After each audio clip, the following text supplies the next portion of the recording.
Hey, Chris. Hey, Sorry for the delay. Thank you for waiting on me. no problem.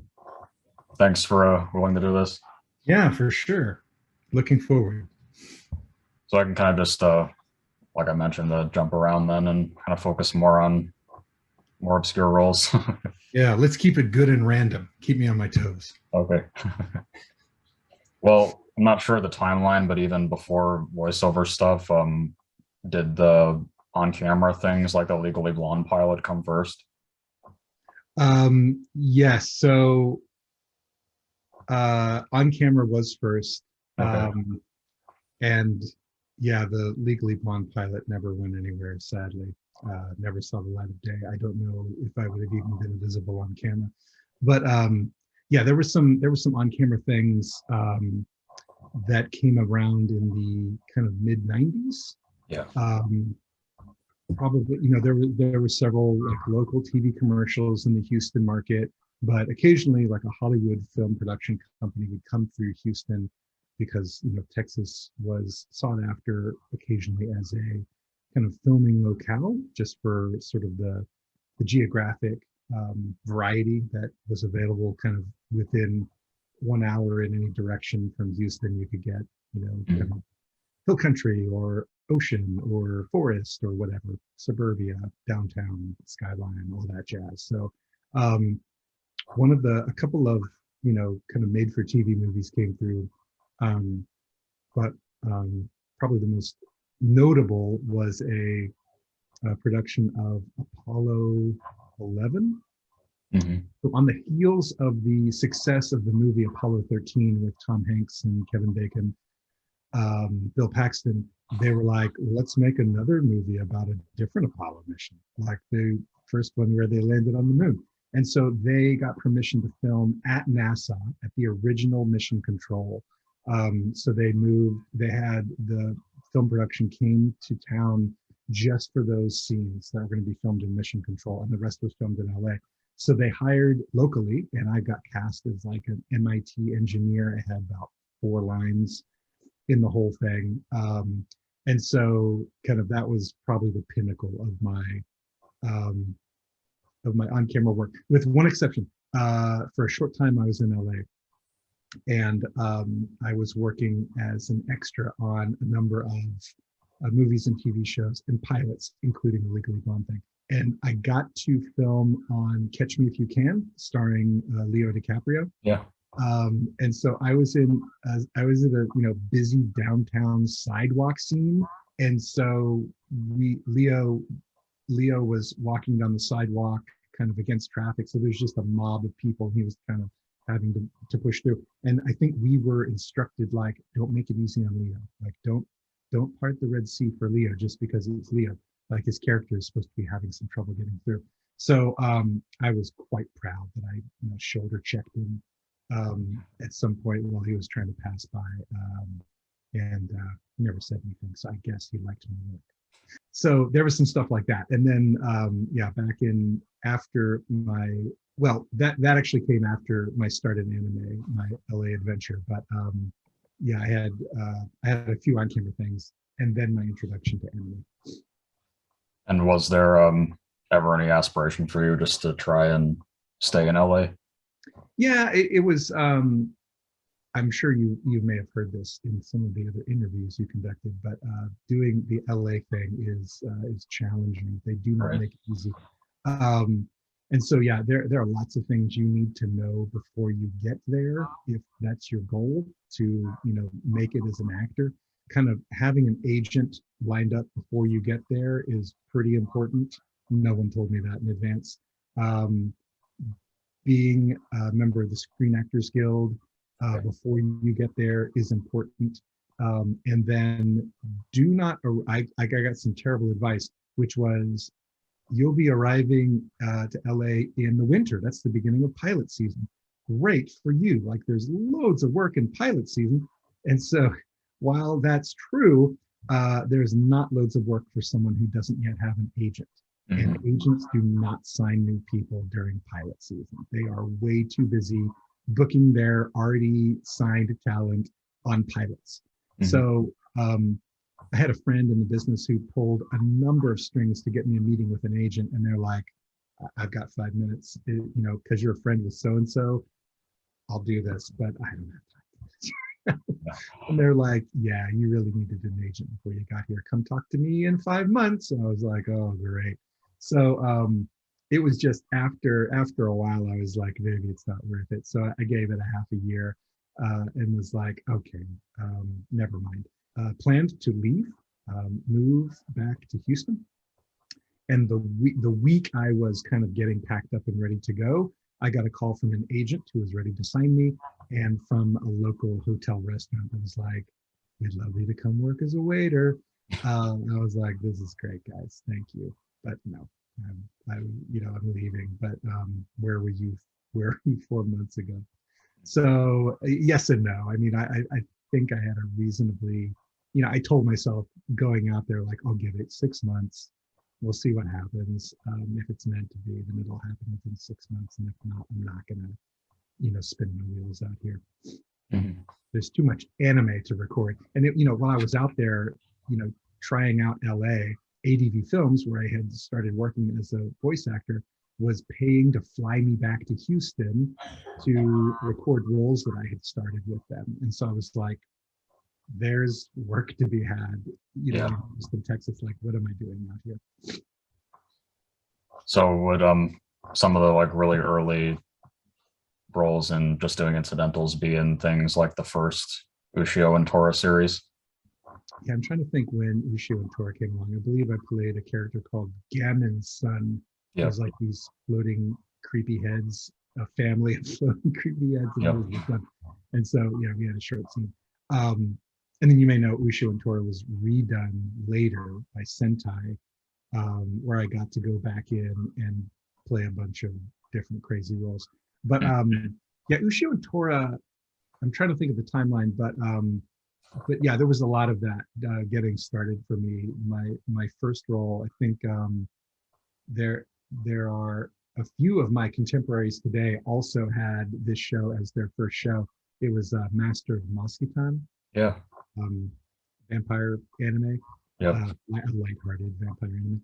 And that was my very first thing. I played a British soldier, and I had like 2 lines before I get killed. And then that was it. And like a couple weeks later, I got called again, and there were like other bit parts. And so, yeah, Bubblegum Crisis, Princess 9, it was just like bit parts for a while before bigger stuff came along, and that was fine with me. I was having a blast. Like I would get to play, it was bit parts, but I would get to play like 7 bit parts in the same show. And some, it's interesting. It depends on the director. Some will be perfectly fine with that. And my voice is, kind of versatile. I can do, character voices and raise and lower the timbre and accents and all the jazz. So there was never any problem about, listening to 7 characters in a row that sound exactly like this. But even at one point, I think this is Bubblegum Crisis. I was in a scene where I played opposite myself. Like I was a masked, like police SWAT team guy, just busting some guy's door down who was like in the middle of cereal or something, and arresting him. And I was also the guy who was in the middle of cereal, who was alarmed at the prospect of getting arrested for doing nothing.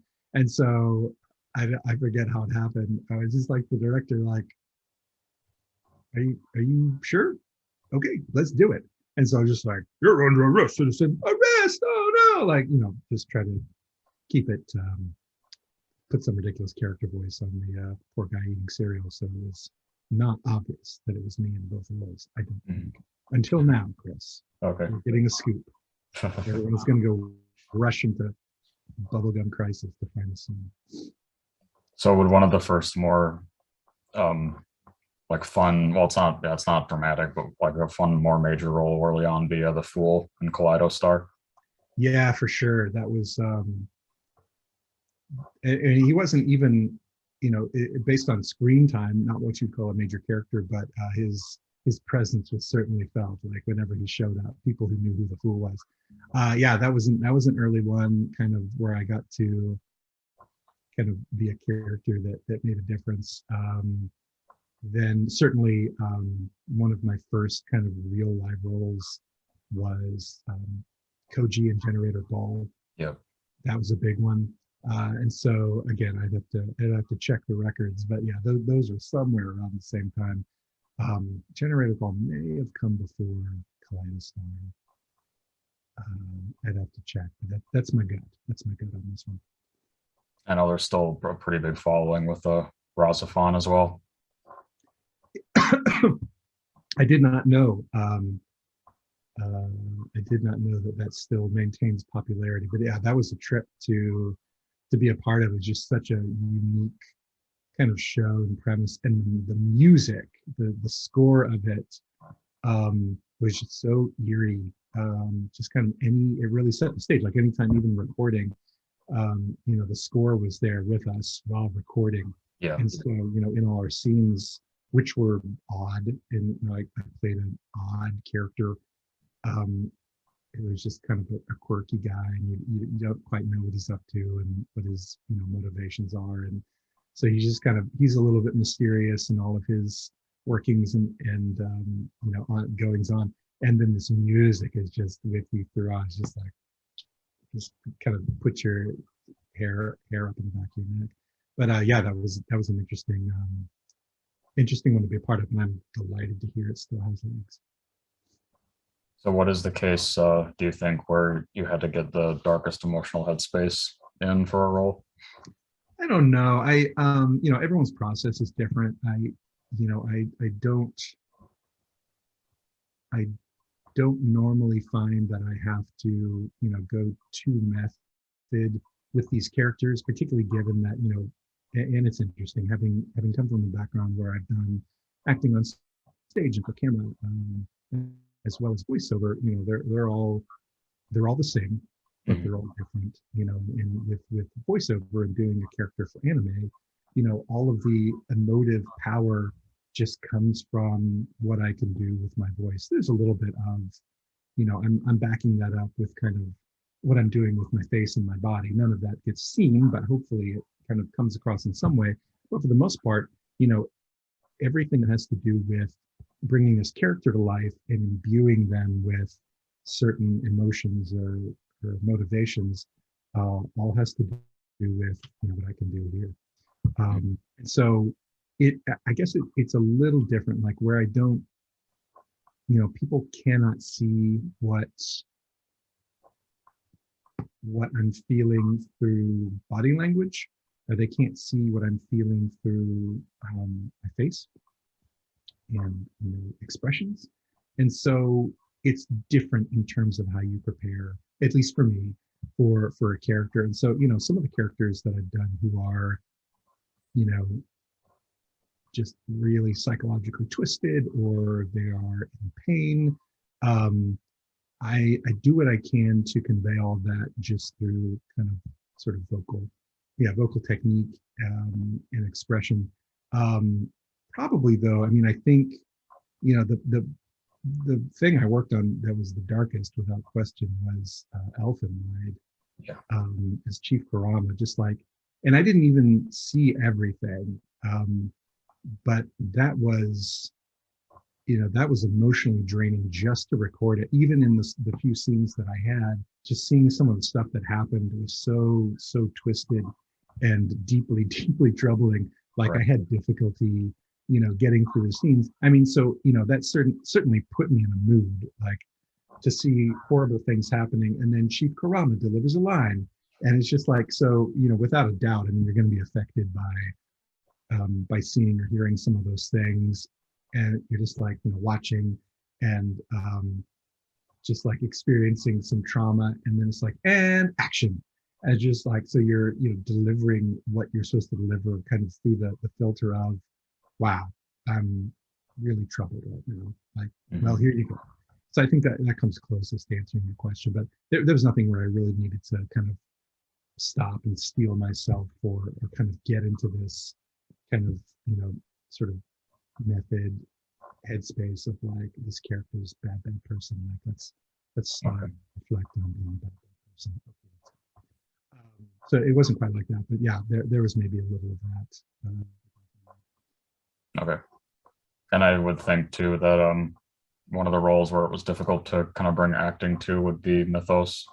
Yeah, easily one of the most challenging. I've shared this in different forums before, but at the risk of repeating myself, like, yeah, he was incredible, um, both in terms of being endearing and disarming. Like you love Prince Mito. Everyone does upon seeing him, and I did upon kind of meeting him in recording. But yeah, he was so challenging because he starts off as I'm sure you know, but for the sake of everyone else, like he starts off in the story, he's a magic fairy tale prince that is brought out of his fairy tale book into the real world, and in so doing, in making that kind of leap out of the pages and into the real world, he magically loses his heart, and his heart is just transported out of his body and shattered into 100 heart shards, and each heart shard represents one pure emotion. And so when you first meet him, he is without a heart and thus emotionless. And so I had to deliver all of his lines completely flat, like even things where normal people would be freaking out. There's some sense in which you can tell that he feels a situation may be urgent. Certain things need his desperate attention, like he acts with some urgency, but completely without emotion. And so, there were scenes like that where I had to, like, that was a challenge. Like, how do you, run into the street and grab a toddler who's about to get hit and get them out of the street, like completely emotionless. And so, there was the challenge of that. And then kind of how the kind of episodic nature of the thing goes is like almost every episode, Princess Tutu, who's the superhero of the show, and Prince Mito is the damsel in distress. Like during each episode, it's her job to go find his heart shards, or she believes that's her job. And so she goes and locates these heart shards. And so when she finds a heart shard, it becomes a shadow of Prince Mito. And so you see it kind of sparkle and come to life and make the form of a life-size Prince Mito, like all in red, who acts with that pure emotion. So the first emotion she finds is something like guilt, or it's something like sorrow or mirth or whatever. And so you get to meet the heart shard who acts with 100% guilt. And then you see Muto, who is also in the room, acting completely emotionally flat. And then Princess Tutu is able to arrange for the heart shard to go back into Muto's chest, so that he's starting to get his heart back. And so after that process, you now have a slightly different Prince Muto, who is 99% emotionally flat, but 1% guilty. Mm-hmm. And so for all the remaining episodes, that's how he behaves. He has to, in all of his line delivery, it's all with completely flat except a tad of guilt. And then after another episode, it's with 1% guilt and 1% sorrow. And then after the third episode, it's 1% guilt, 1% sorrow, and 1% mirth. And so this goes on. And so just throughout, I was just like, the director is Jin Ho Chung. I was like, Jin, but tell me how we're doing. Like, how is that read? He's like, I would give it 0.5% more sorrow. I'm like, okay, 0.5% coming right up. It was just like, so it was just, ridiculous. Yeah, talk about a challenging exercise as an actor. Like, try to do a line read and then try to do the line read with 1% more sorrow, and then try to do the line read with 2% more sorrow. See if you can hear the difference. So yeah, that just went throughout the whole rest of the show. And at the end, and I won't spoil it, like he goes through yet another transformation. He's a whole different guy. And so there was lots of different Mutos that I had to play throughout that. And indeed, that was a tough one. But Jim told me I pulled it off. So I'm going to take the word on. And this is a more recent role, but I think like the other single prettiest guy in anime you played, Sanetoshi in Penguin Drum. What a beautiful man. Yeah. I do remember it, and I remember him and his exquisite beauty. But yeah, the recording on that went by pretty quickly. And then I don't have details on this, but I think that character was recast at some point. Okay. And so that was the end of my run in Penguin Drum. Although I know that's continued to be something of a cult favorite, and I got to have some beautiful scenes with Monica Rial there, and it was lovely to do that. And so I do remember that those scenes were really nice. But yeah, I don't have too much additional recollection on that guy. Okay. This is going back to a earlier one. I think you were the lead in Sorcerer on the Rocks. Yeah, Shibas Scotch. Yep. If memory serves. Another great one with Monica Rial. She was like the slightly naughty nun or something. Hmm. Exactly. Yeah, that was a trip, and and again, I don't know where that falls in the timeline of coming before or after Generator Gall um, or Kaleidostar, but yeah, that was certainly kind of a breakout for me. I think it was like it was a spin-off of Sorcerer Hunters or something, Yeah. right? And so I don't know how that did kind of in terms of critical acclaim or in terms of kind of fan adoption of it. But yeah, it was a blast for me. Matt Greenfield directed and introduced it to me. It was like I think that was certainly my first lead for him, and so that was a nice kind of rite of passage for me when Matt said, "All right, I'm ready to entrust you with this thing."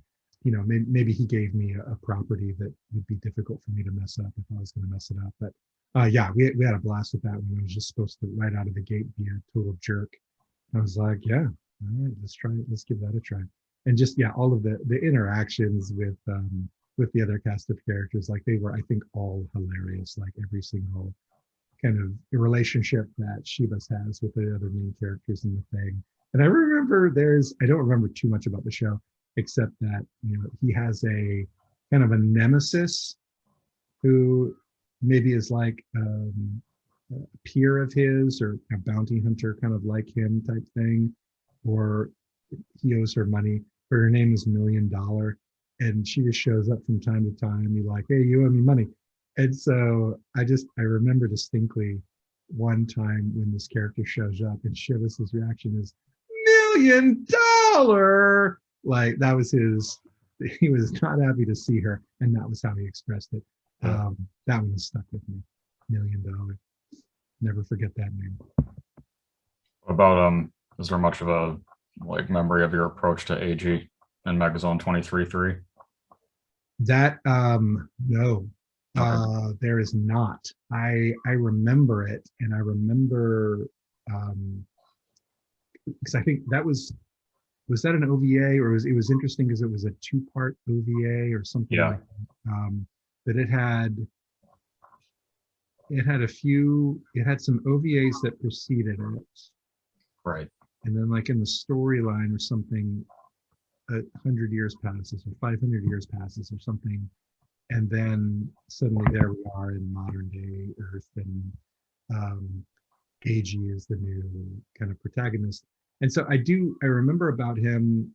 Yeah, I remember kind of the animation of it, like the old school kind of animation and art, kind of design style.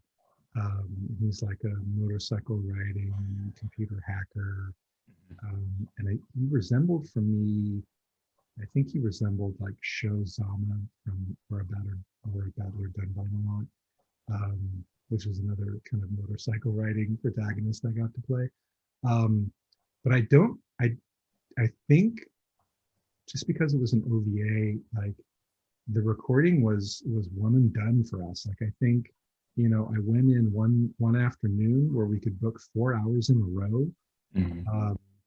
With some breaks, and I think we just zipped through the whole thing, and then off I went, and I was back in a few days to do another show, and it was just like, I got to, he was, I don't know, as I remember about him, he was somewhat two-dimensional. I think there was a lot going on with the show and kind of the intrigue, and so he was a plot point and something that the bad guys had to kind of figure out a way to get around him or how to neutralize this guy who just kept on throwing a wrench in the works for them. But I don't recall that we got a lot into his kind of character development or emotional state or what drives him as a human being. So I think it was one of those characters where I didn't have to, take a lot of time to talk through like, all right, let's get to know AG. Like, let me really inhabit this character and kind of understand his wants and his needs while I bring him to life, vocally. So I think it was one of those ones where we just kind of went in, we kind of knocked it out, and then I was off on my way. So that one in particular, that didn't resonate me with to the point that I can remember much about it. But I do remember more of the Jay and Monica Rial show from those days. That was nice to have on the old resume. What about with Shadow Skill? We have finally arrived. You stumped me. Tell me all about Shadow Skill. Well, I think you were one of the main characters, and it's a really cool, uniquely designed like fighting series. Okay. Do you have a year on that one? I think it was dubbed, 2002, 3. Yeah. To my credit, it was 2 decades ago. All right, I'm going to check out Shadow Skill. Now I'm intrigued, especially if it was a tour de force performance for me. Yeah. Which I'll take your word on. So I guess, I can just ask this now, but in terms of who you relate to the most, would it be the character Food Wars, or is there somebody else? He's a strong contender. I think, I think just in, being in the classification of he's an anime dad. So I have portrayed quite a few anime dads in my day. John Swayze and I have a kind of a running rivalry on who's played more anime dads, and I'm not sure yet who is currently come on top. I've done a bunch of them, and so certainly as a real life father, I relate to that aspect of it, and his desire to want the best for his son, even if he goes about it in a rather unconventional way, making sure that he is teaching Soma all the life lessons that he feels are important. But also too, I mean, his pursuit of excellence and kind of his interest in being the best at something, and understanding, that the remarkable connection that we can have to food and how that can unlock emotion and passion and transport people to a certain time and place. Mm-hmm. His very keen understanding of how food is magical in that way, or can be, the proper kind of skill and devotion is given to it. And so, I relate to that. I think even before the show, I was a bit of a foodie. I enjoyed cooking pretty well. I'm decent in the kitchen. I'm no world-class chef, but I think that watching him and watching his scenes and watching how he uses food as a tool to relate to people kind of resonated with me and inspired me, for sure. I mean, I think I have definitely, after watching that show, grown to love cooking more than previously I did, and have been inspired by the recipes that you see on there. And as I'm sure you're aware, like every dish that gets cooked on that show, you can make it in real life, like it is possible. Whether or not you'll get it right is one thing, but it's physically possible. The recipes are out there. People, there's a video probably on YouTube for every single one of them, like a real life chef preparing these things. And so I have found a couple of those recipes that I went to the trouble to try to recreate in my own kitchen, and they came out well. But that was inspiring. It's exciting, especially to kind of see this recipe in some sort of context, like how eating this dish makes a difference to someone, and how preparing it is a special kind of experience for the chef, for me to then kind of get to make it and share it around with my family, be like, try this, having a reaction.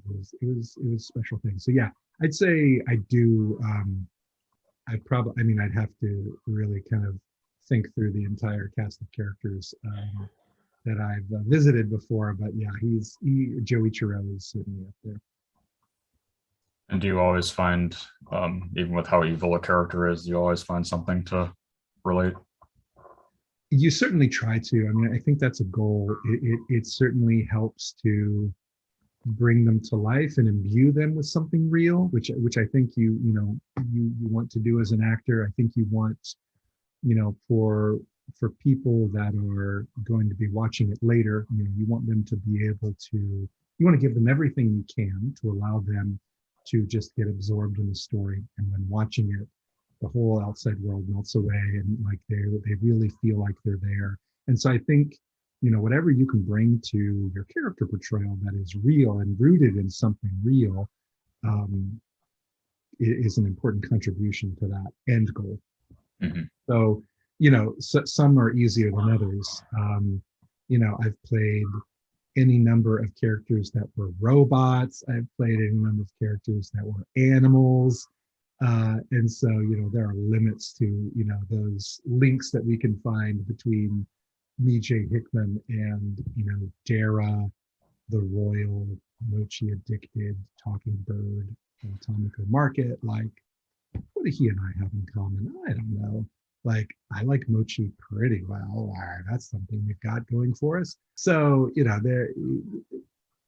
so sometimes it's easier than other times, but yeah, I always try to seek something out, where I can make myself and kind of give something real of myself to the portrayal of the character. The character, I mean, it is a really cool character, and I've talked about it a lot. But I guess would Kagetane be like the most evil character you played? You think? I don't think so. I don't think so. He, first of all, I'll be glad to talk. There's a reason I talk about Kagetane a lot, because I love talking about Kagetane, and I will talk about Kagetane a lot right here. But yeah, to sidebar that on the most evil character, he is not in the running for that because, and no spoilers, but as you watch this show, Black Bullet, he goes on a little bit of an arc, and kind of you get to learn more about him and learn more about what makes him tick. At the beginning, no question, he just seems like 100% pure evil. He does bad things. Mm-hmm. And at the end, like, and he's with his daughter. His daughter is his sidekick, and she's obviously, psychologically disturbed as well. So they're a great pair from that perspective, but you can actually see a little parental care come out of him in the way he treats his daughter. And then this arc that I described, where kind of his motivations change and his actions change as a result, he kind of transforms from big bad villain to kind of more like anti-hero. And so I think for that reason, it takes him out of the running. But yeah, there are other characters I've played that are just bad people. So Yeah. I play a monk who, I think it's kind of like he has to make a deal with the devil or something. Like his monastery, I forget the whole story, but his monastery is threatened and there's some evil descending. And he's like, there's only one way I can save the monastery. Like, I'm gonna have to get these ancient talismans out and like kind of activate them, and they'll give me some superpowers to fight off this whatever approaching threat. There's a price to pay. I will turn into a demon, but I got to do it for the monastery. And so he goes through this transformation where he turns into kind of sort of demonic version of himself. And that guy is pretty much pure evil at the end of his arc. So there are some big contenders out there, but yeah, I wouldn't say it's Kagetane, but yeah, he was just a delight to play. He's chewing scenery at the beginning, and then kind of halfway through and toward the end, you get to see him kind of go on this a bit of a journey, and as an actor, it was a challenge and a delight to kind of take up that mantle and kind of help guide him through that journey and sort of share that with an audience. So yeah, he remains one of my tops. That's more of a it's another evil character, but it's way more of a realistic setting with your character in a Moggy Brilliant Park. Yeah, what is his name? He has some hilarious name. Motivated by greed. It doesn't matter who gets in the way. You know, what he wants. But what I remember most about him um, is he looks just like Takami Aldini from Food Wars, who's played by Bryson Bogus. Yeah. And he has glasses that come apart in the middle. Like that's how he takes them off. He separates them in the middle, and they just like dangle from the chain or something. For some reason, that is my most kind of vibrant memory of character from the Moggy Brilliant Park. But yeah, big jerk, no doubt about it. More obscure series, cool role though. Well, it's another character named AG and E's otherwise. Yeah, I remember there was a couple AGs for me. I remember him, dark hair, tinted glasses. Yep. And I don't remember much else. I do remember him, but I don't remember much of the show or what he sounded like. But I'm going to guess a lot like him. Okay. I think I was asked to do anything too outlandish for him. I normally remember those if the director's like, let's go really off the wall with his character voice. Like those tend to have those tend to lodge in my brain a little better. Well, what is the case where you've had to alter your voice the most? I mean, Muto was one where he plays a teenager and he's so soft spoken and his voice is in a very high register. And upon bringing me on for that, Jin was like, "So this is going to be a departure for you, but I think you're perfect for it." And I looked at the character, I watched a couple scenes in Japanese, I heard him speak in Japanese, and the scene ended, and I was like, "Jin, are you sure?" He's like, "I've never been more sure." And I gotta give him credit. Man knows what he's doing. But yeah, so I mean that one was definitely in a place in my lyrics that I wasn't used to. There have been certainly outlandish accents. I played I think Jessica Boone's character's dad in what's that Magical Shopping Arcade out in Abashi. Mm-hmm. And he is a French chef. And so he's, it's a ridiculous French caricature accent that he speaks with the whole time. And then he plays, they're kind of like these dream sequences where the two protagonists go into these kind of alternate realities. Yep. And it's kind of like Wizard of Oz, where like people they know in the real world are also there, but in a different kind of alter ego. And so he was always in these strange storylines. But if he was like, he played a Japanese Bushido in one of them, and so he was supposed to have this ridiculous French accent with a hint of a Japanese accent. Like there was just wacky stuff like that in that one. I'm trying to think. There was this super obscure called Keiko Common. You know that one? Yeah, Keiko Common, yeah.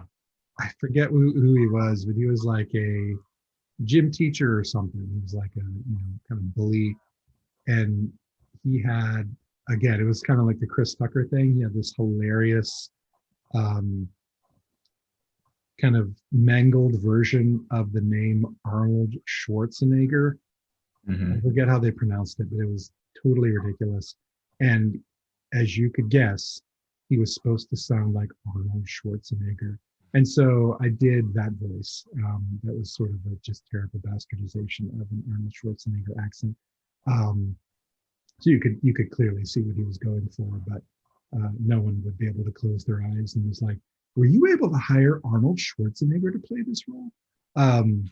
So yeah, that was one that was, I'll never forget that one. Like that was just so ridiculous. I would have to see it again, I guess, to remember, but I don't know if the voice. Aha! So I'm not the only one. Well, I don't know if the voice is crazy, but I know you got to be a fun character in XL Saga. Yeah, that was a very memorable time because I was just sort of emerging from the world of bit roles, to, to get something that, had a character with a credited name. And it was like some version of Watanabe, something like Yep, that. that's right. And so, yeah, I remember him real well. Like he was, he was a member of that show's version of the Three Stooges. So he had like these two roommates. He was ridiculous. They were ridiculous. They were all very different. And he was like, I guess he was like the Mo of the three, who was kind of the smartest and just could not put up with their nonsense. Like just every episode, he'd had it to hear. And so he was mad all the time, except in a few scenes where he's like got this puppy love thing going for Hyatt, another Jay Hickman and Monica Rial show. So he's got this huge crush on Monica Rial's character, and he follows her around a lot. And so, I really looked forward to those scenes because those are the only scenes where I didn't have to scream. Like everywhere else, he was just angry and screaming all the time. And that was kind of my first intro to like, wow, voice acting is not just a walk in the park, is it? Like I'm actually suffering a little bit for my craft. And so that was the first role where I was like, I need to show up to these sessions a little better prepared than I was. Like, I'll warm up my voice first. Like I know, with background as a singer, like I know vocal warm-ups. And like, I guess I need to start doing them now for anime. And also, like I would bring my own bag of lemon tea and my own little plastic bear with honey in it. So I could take a break and go make lemon tea. Like I was shredded. And so I would just be screaming. And I remember the director was like, he's more mad than that. He needs to be louder and angrier. But yeah, I mean, he was, over the top. And then at some point, I don't think this spoils it for anybody, but like he and his buddies end up being some crazy version of the Power Rangers.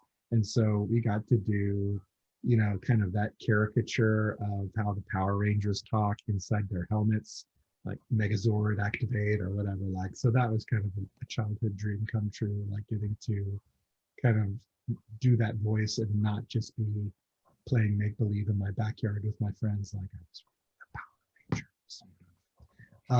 So that was kind of a wonderful thing about being a part of that show. And I know another one of your popular pretty boys with Isaac, No Game, No Life. Yeah. He was kind of a blip on the radar. I do remember him, and I remember recording it, and because I remember it was, it was a big deal to me because I knew how popular the show was and to be in this movie version of it. But yeah, I can basically picture him, and his surroundings in the scene were very kind of otherworldly. Like wherever he was, it wasn't just like his, on the living room sofa. Like he was in some really weird place. And I had, a couple scenes, and it was over fast. So I haven't actually watched that yet. Okay. But looking forward. Another show that I really like that is more underrated, horror-based, Ghost Hound. Yes. Who was on that? I was a doctor, right? Atsui, yeah. Yeah, he's got glasses. I remember at some point taking stock, like, all right, how many dads have I played? And how many doctors have I played? Like I'm trying to, I was trying to get a sense of if there's a trend developing. I remember he had a really kind of remarkable appearance, like his skin is basically gray or something. He doesn't look healthy. He doesn't look like a healthy man. Ironic on account of him being a doctor. But yeah, that's most of what I remember about him. I sort of remember the sessions. Is he a psychiatrist or psychologist? Like he's trying to help the protagonist get through some issues. Yeah. See, I remember some stuff, but not a lot. Yeah, more recent, but Parasite was really popular. Yeah, it sure was. That was amazing to be a part of. Detective Kuramori, the private detective with the heart of gold, who kind of his claim to fame is that like he's the first person to discover Nigi, um, the existence of Nigi, and it gets him in big trouble and embroiled in this whole thing. Yeah, it's a sad end for that guy, but really it was a remarkable kind of story arc for him because um, he goes, he goes from being this kind of humdrum private detective. He's like on another like client is paying him to trail these people. He's like, oh, another one of these. Like, I'll take your pictures and I'll take your video and I'll be on to the next job. And then suddenly, he realizes what he's looking at and he's like, oh my God, what is this? And like, I don't know, like this may be more, I think this is more than I signed on for. And then suddenly he's like trapped and Shinichi and Miki like kind of rope him in. Like he can't unsee what he's seen. And so now he has to be their ally or something or get killed. And I won't spoil it, but things continue to go really bad for Detective Kuramori, and his scene at the end for me was it was really emotional. Like it's interesting as you go through these experiences with these characters on these shows, and some of them just hit harder than others. And I've played characters that have terrible things happen to them at the end, and if it's they get killed or whatever, fate worse to death or whatever than that. I mean, like, so I've done that before, and sometimes it's felt just kind of rote, kind of what I need to do to, if it's a character who's dying, to deliver a convincing death scene. With this guy, I found myself really invested in him as the story had gone on, and so when his terrible end comes, I was feeling it, and I think I've gone back to watch a couple of times, and I hear it that's coming through in the performance, and so that was a special one for me, and just it's such a bizarre kind of circumstance. The things that happen in the show are so odd and otherworldly that you can't help but remember it. But yeah, I remember him quite well, and will continue to, I think. What is the like the first role, if you remember, that you really felt like you were bringing acting to it? Master of Moscaton, Chris, of course, my very first role, period. I brought real acting to every role I played, naturally, of course. Yeah, no, I mean, it's obviously, like I said before, I mean, you want to bring something real to everything, even if it's kind of a broad, over-the-top comedy, and I've done plenty of those. Muto, without a doubt, is right up there, but he was probably not my first. I'd have to look at the old filmography to see if I can come up with a couple character names that were recorded before Prince Muto was. I'll send that to you because now I'm curious myself. Well, and it was a redub too, but I'm a big fan of the original Vampire Hunter D movie, so it was cool to see you be Greco. Yeah, how I will flip the script and ask you, like, how did the original and the redub stack up for you? I mean, they're both pretty good since the first one was dubbed in LA, like back when dubs were kind of new. So, Right. I mean, the acting in that one wasn't great, I guess, but I mean, it wasn't totally bad. But yeah, having talked to John Gremion too, I just think that all you guys did a really great job in that. Yeah, I appreciate that. I mean, that was an interesting thing to be a part of because we were all aware that this property existed previous to our getting a chance to touch it, and that kind of raised the stakes for us, certainly in terms of there will be people who are fans of this show and the original dub and kind of have some sentimental value attached to it. That was among the first things they saw. And I know that character, you know, Dee, is immensely popular. And so, you know, I think we understood going in, we needed to bring our A games for that. And, you know, Greco was, you know, easy to play. He was just another grade A, two-dimensional total jerk. You know, so he was fun to play. As memory serves, bad things happened to him toward the end of it. And so, you know, that's kind of, you know, when you're playing a character like that, when they you know, meet their untimely end, it's kind of like cathartic to just you know, kind of help them on their way to that next chapter. So yeah, he was hilarious, and yeah, it was very exciting to be a part of, kind of something so iconic in the world of anime. I did want to make sure too that I brought up Shiryu. You did the right thing. You did the right thing by bringing up Shiryu. Yeah, amazing to be a part of that show. You know, because that one I amazingly didn't really know much about coming in, but you know, was told and learned quickly, like, you know, Saint Seiya is this huge property, and, you know, favorite of boys everywhere, fan favorite, and it's enormous. Like, there's, you know, half a zillion episodes, and it's just an incredible story arc.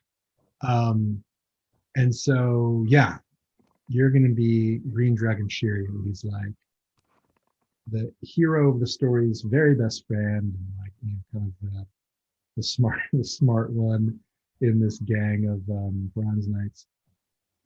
And yeah, I think just everything about being a part of that show was exciting and special to me. But easily the most exciting thing for me, as you know, growing up as a kid on He-Man and Thundercats, and, you know, pretending, you know, play acting in the backyard again with a stick, and, you know, by the power of Grayskull, I had the power with my stick, or with the whatever the Thundercat sword is called, same deal. Like, both of the heroes hold the sword aloft and have this battle cry that every kid in the country knew how to imitate, because it's just so, you know, that's the moment in every episode of the show where you're just like, oh yeah, now he's gonna get the bad guy. You're in trouble. You're in big trouble, mister. So it was just, you know, it was always the kind of thrilling turning point of every show when the hero has his battle cry. And so I had practiced Thundercats Ho and I Have the Power, you know, 100 times each, just imitating those two characters. And then suddenly here I was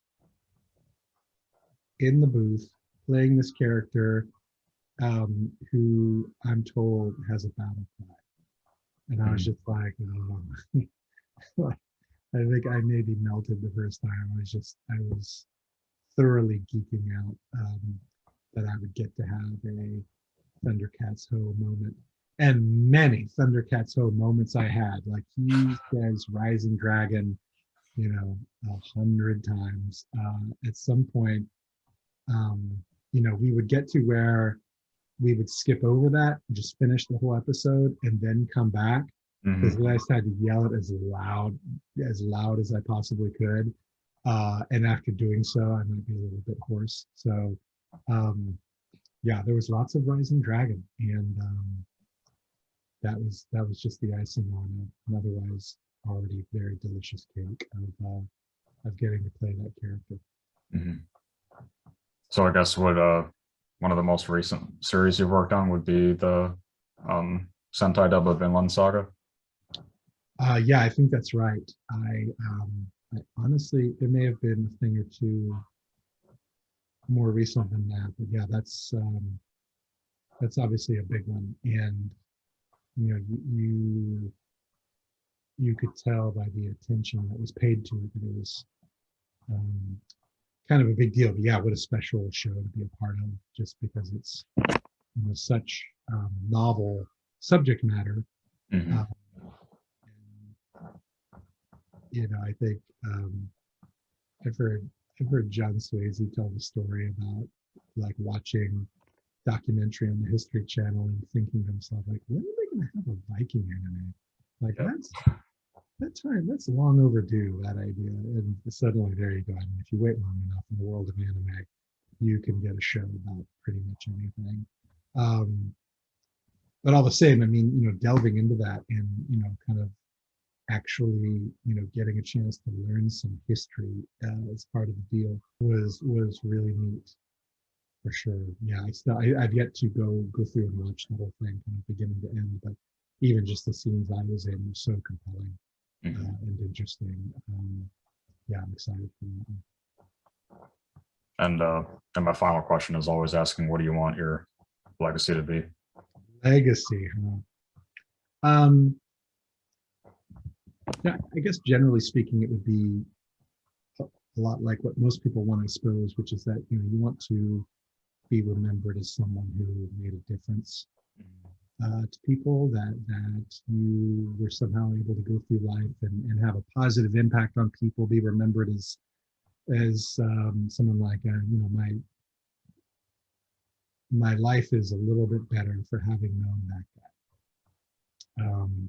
I imagine that's a lot like what most anyone would want. And, you know, too, that you know, I'm imparting that to other people, and I'm raising children who feel the same way, who go through life with that being as kind of, you know, under the surface sort of goal of theirs to, you know, be a good, decent person that helps people, that makes a difference in their lives. You know, to extend that, I guess, to, you know, kind of a topic more um, befitting what we discussed in our interview, like, you know, legacy as an actor.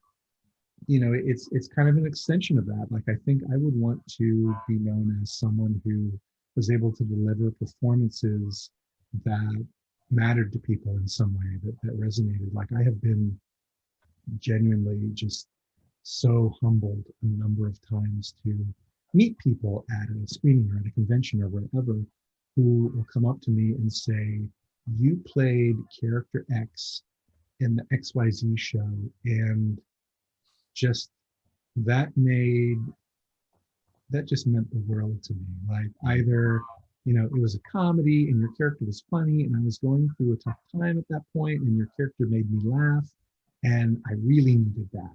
Okay, and that made such a big difference. Or, you know, what your character goes through, the trials and tribulations that your character goes through, and how, you know, you portrayed that, and how your character kind of comes out the other side, and you know, kind of is healed through whatever, um, really resonated with me, because I was going through something very much the same at that time.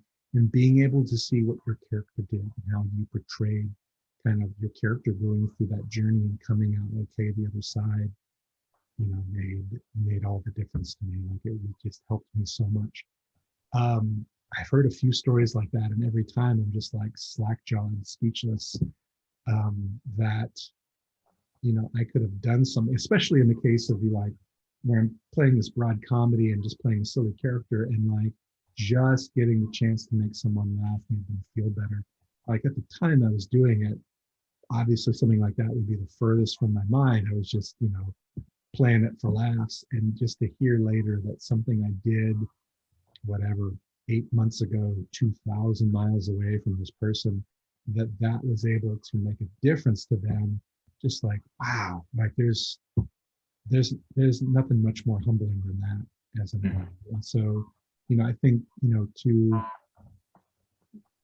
to have more moments like that, where I guess where as an actor you're delivering what your audience wants or needs in the moment, and, you know, maybe they're just looking for some escape, just pure escapism, And so if you, as your performance is contributing overall to the story of something that is entertaining and just keeps them, ensconced in the story, and they never for a second think about what's going on out here, just strictly because the story is so good and the performances are good.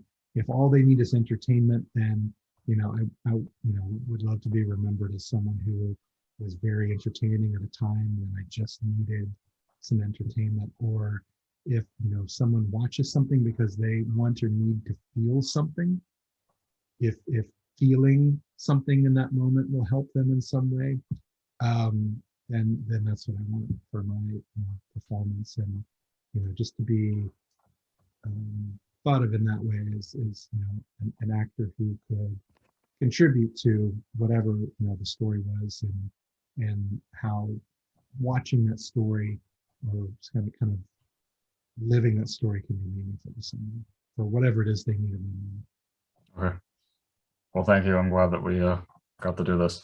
Yeah, likewise. Thank you for thinking of me. I'm excited to be a part of it and chat with you and revisit some of these fond, if distant, memories. That's cool to see people like you, and having talked to Hillary Haig as well, like seeing your guys' names on tapes that I owned back then, and still seeing you guys actively work today. Yeah, it's I'm sure I could speak for Hillary. Like, it's gratifying for us too to still be a part of the industry and kind of watch it evolve and be a part of kind of the new wave of anime. And again, kind of harkening back to like Vinland Saga, like just we're getting into this this kind of era now where anything is possible in the world of anime. Like, just stick around long enough and you'll visit every imaginable genre you can. And it's exciting to be a part of that and like kind of sample and experiment with and be kind of a pioneer in some of these different offshoots of anime for people. So yeah, it's a thrill for me too. I'll be sure to send it to you once I have it up too, if you want to see it. Yeah, that'd be super. That'd be super. I will look forward to that. Okay, thank you. Yeah, you bet. Thanks, Chris. See ya. Bye for now.